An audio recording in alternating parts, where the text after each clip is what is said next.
Pastor, então o que seria, na prática, alguns exemplos da defraudação?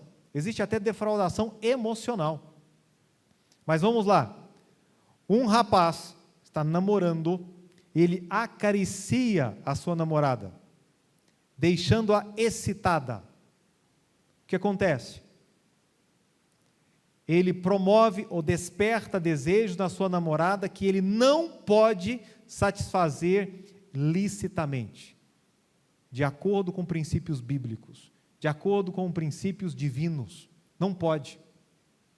E isso é defraudar alguém. Eu despertei um desejo que não pode ser saciado. Pastor, mais algum? Sim, tem vários. Uma mulher que se veste de forma sensualizada, provocante, ela desperta em outros um desejo que ela não pode satisfazer biblicamente, diante de Deus. Então ela está fazendo o homem pecar, ou até mulheres, porque o lesbianismo cresceu e muito nos dias de hoje, mas muito. Várias pessoas que frequentaram essa igreja são lésbicas hoje. Não vou falar várias não, mas umas 3 ou mais, sim. E que frequentaram, que também se tornaram homossexuais.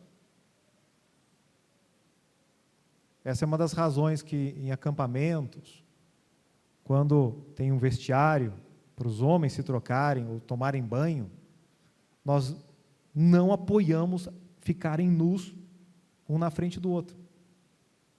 A gente nem sabe as inclinações, talvez algum que já tomou banho perto de um com inclinações extremamente homossexuais. E aí, para a gente evitar esse tipo de pecado, não, põe uma lona lá, separa, saia com toalha, já vestido, dá um jeito. Isso, homens com homens, e mulheres com mulheres, porque não faz sentido. O que tem acontecido em alguns acampamentos é que elas estão até bem vestidas na hora do culto, mas dentro do dormitório, no vestiário, andam peladas. Aí não pode passar criança lá. Isso é pecado, isso aí é errado. E veremos isso biblicamente em cultos posteriores. Agora, pastor, esse negócio de sensualizar, tem mulher vulgar, aí fala, né, tem roupa para mulher vulgar, tem roupa para mulher sexy. Já ouviram isso? A diferença de sexy para vulgar? As duas são pecado. A vulgar, aquela baixa, aquela roupa escandalosa, aquela aberração que você olha, até o homem olha e fala, como é que tem coragem? E tem a sexy, que é a provocante, que usa alguns meios, alguns subterfúgios para chamar a atenção do homem, ainda que não queira, mas ela quer ser admirada, ela quer ser vista, e ela não entende que isso acaba sendo uma defraudação, principalmente se a mulher, principalmente de qualquer forma, mas se ela é casada, ela está expondo a outros homens, machos, um despertamento de algo que ela não pode de forma alguma satisfazer, licitamente, diante de Deus. Pastor, mas isso aqui entra? Sim, eu gostaria, na próxima oportunidade, vou trazer, dentro do original mesmo, para que entendam, sobre o defraudar. Todo esse contexto aqui é um contexto de santificação e de piedade, dentro daquilo que Deus quer que a gente se separe da fornicação, de toda sorte de prostituição. Então, queremos andar com Deus, queremos agradar ao Senhor? Queremos. Então, vamos partir daí. Esse exemplo aqui, Paulo, como ele trata deste assunto? Quais são as formas de defraudar? Como pode defraudar? Uma mulher, por exemplo, pode defraudar, homem e mulher, pode defraudar por imprudência. Ela não é que ela queria, ela foi imprudente. Tem casos na Bíblia? Tem um caso aqui que... Vai para 1 Samuel, capítulo 11. Você lembra quando Davi cometeu o pecado de adultério? Vamos contextualizar. Eu não estou aqui para ser advogado de Davi. Ele pecou e pecou feio, extremamente feio. Mas houve, no mínimo, uma evidência, uma imprudência por parte de Batseba. Percebam comigo. E aconteceu que, tendo decorrido 1 ano, no tempo em que os reis saem à guerra, enviou Davi a Joabe, e com ele os seus servos, e a todo Israel, e eles destruíram os filhos de Amon, e cercaram a Rabá, porém Davi ficou em Jerusalém.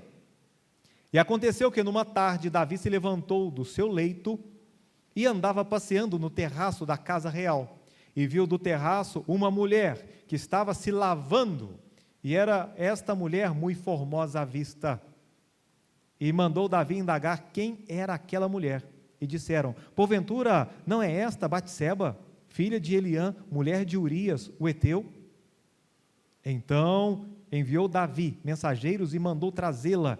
E ela veio, e ele se deitou com ela, pois já estava purificada da sua imundícia. Então voltou ela para a sua casa. Só até aqui o versículo 4. Compreendem bem. Era tempo dos reis saírem à guerra. Davi saiu? Não saiu. Junto com Urias, o heteu, vários homens, milhares de homens saíram para a guerra. A cidade de Jerusalém, ela estava quase que deserta de homens. Apenas os mais velhos, as crianças e, claro, um grupo de soldados para garantirem ali a segurança do rei, do palácio. Mas a cidade estava vazia. O rei, ele dormiu à tarde, aquela sesta, desperta, talvez 2:30, 3 horas, 4 da tarde. Ele está ali na sacada, no palácio, olhando de cima a cidade, as casas menores. Ainda que a casa de Batseba era uma casa de classe média alta, pela posição de uma família importante, era uma mulher conhecida, uma mulher muito atraente, uma mulher bonita. Só que ela cometeu um ato, no mínimo, de imprudência.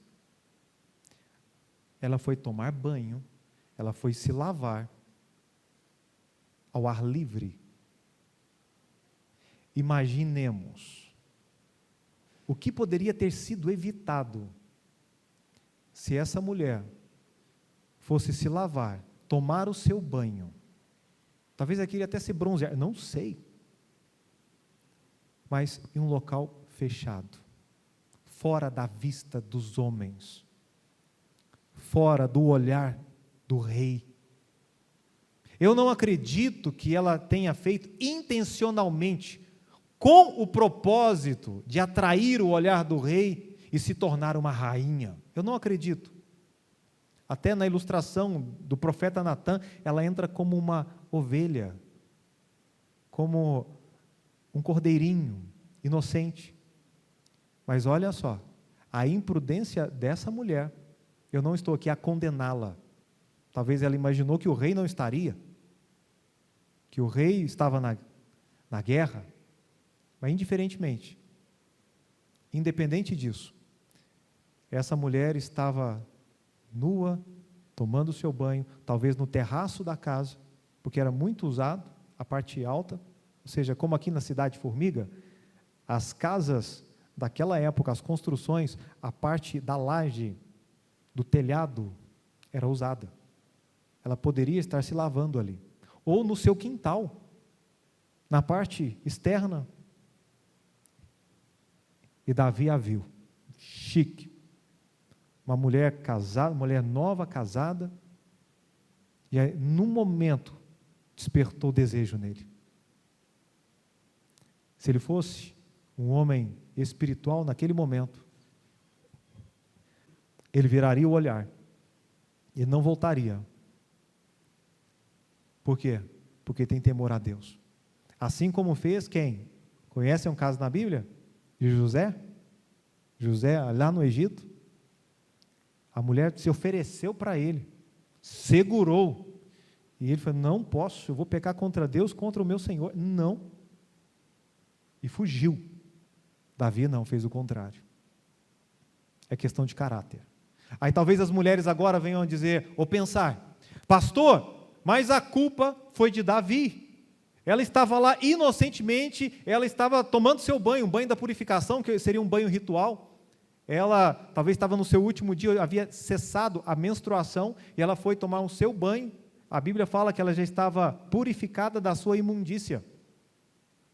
Então Davi, ele ficou encantado com ela e a quis. Se não fosse Davi, poderia ter sido outro homem. O que não faltam são machos, homens pervertidos, inclusive na nossa cidade. Qual é o alerta para os casais, para os pais aqui dessa igreja? Nós temos em casa as ovelhas, as cordeirinhas, pode falar no feminino, não sei. Elas precisam ser cuidadas. Ah, pastor, sim, você vai ter que olhar e policiar para ajudá-la. Olha só, ela destruiu o seu casamento por causa de uma imprudência. A culpa é de Davi, a culpa 100% é dele, ele agiu premeditadamente, mas foi um momento de vacilo, na inocência, que estragou o casamento dela. Mulher, abra o olho agora, num momento de vacilo, você pode defraudar e fazer com que homens se tornem obsessivos em cima de você. Tem tantas mulheres. Davi, ele já tinha mais de uma mulher naquela época, já tinha algumas mulheres, mas ele ficou ali, de forma obsessiva, desejando uma mulher que não lhe pertencia. Existem homens depravados, tão depravados, que você pode oferecer uma prostituta, e ele não a quer, porque ele quer aquela criança, aquela menina, porque ele quer aquela mulher casada, porque ele quer aquela jovem, aquela virgem. Você pode oferecer, não dá. Já pararam para refletir? Por que que pessoas, homens, eles correm o risco, estão dispostos a correrem o risco de serem pegos, aprisionados e condenados a um crime de estupro, mesmo sabendo que existem mulheres que por uma pedra de crack, por um baseado de maconha, se entregam? A prostituição muito fácil aqui em Formiga. Mas por que ainda existem pessoas assim, que querem pegar crianças, que querem destruir casamentos? Irmãos, é uma obsessão que chega a ser diabólica. Enquanto a pessoa não se sacia, eu quero ela. E aí ele vai te perseguir, ele vai olhar o horário que você sai do trabalho, que você volta da escola, vai começar a te perseguir nas redes sociais. Enquanto ele está caçando, ele é um predador. Enquanto você não for pega por ele, ele não te solta.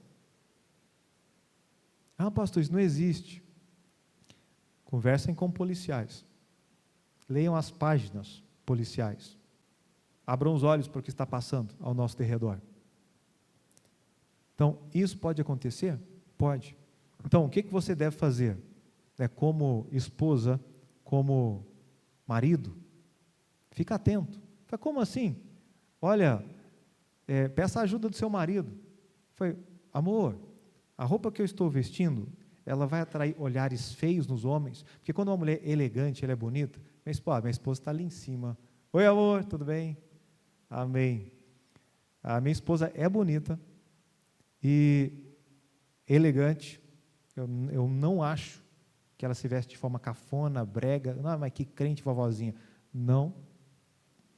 Mas o que chama a atenção nela é o carisma, é a simpatia, é o rosto. Tá? Não se sensualiza, com decotes, não. Coisas provocantes, com vestidos abertos, comprimidos, no vácuo. E onde passa, é bonita. Se alguém perguntar, ela é bonita. Digna. Então, pode atrair olhares de pessoas que falam, puxa, é uma mulher honrada. Foi amém. Diferentemente, talvez você nem nota, mas está passando uma imagem que te coloca lá embaixo. Sabe? Quando nós queremos vender uma coisa, nós colocamos na prateleira. Tem uma loja, você esconde. Não.